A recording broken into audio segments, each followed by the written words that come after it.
Hello, আমি পেঁয়াজ। আমার ভিটামিন সি আছে, সর্দি দূরে রাখি, শরীর সুস্থ রাখি। পেঁয়াজ খাও। হ্যালো, আমি মরিচ। আমার ভিটামিন সি আছে, শরীর গরম রাখি, ফ্রেশ লাগায়। মরিচ খাও। হ্যালো, আমি রসুন। আমি শরীর শক্ত করি, রোগ দূরে রাখি, ইমিউনিটি বাড়াই। রসুন খাও। হ্যালো, আমি হলুদ। আমি শরীর সুস্থ রাখি, রোগ দূরে রাখি, ইমিউনিটি বাড়াই। হলুদ খাও। হ্যালো, আমি হজমে সাহায্য করি, পেট সুস্থ রাখি, শরীর ভালো রাখি। মেথি খাও।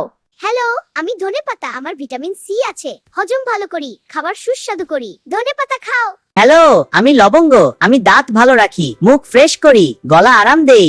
লবঙ্গ খাও। হ্যালো, আমি জিরা। আমি হজম ভালো করি, পেট আরাম দেই, খাবার সুস্বাদু করি। জিরা খাও। হ্যালো, আমি দারুচিনি। আমি শরীর গরম রাখি, সর্দি কমাই, শরীর চাঙ্গা করি। দারুচিনি খাও। হ্যালো, আমি এলাচ। আমি মুখ ফ্রেশ রাখি, শ্বাস ভালো করি, খাবার মজাদার করি। এলাচ খাও। হাই, আমি ডক্টর বেবি। স্বাস্থ্য টিপস পেতে চাও? কার্টুন হেলথ স্কুল ফলো করো, প্রতিদিন নতুন টিপস পাবে।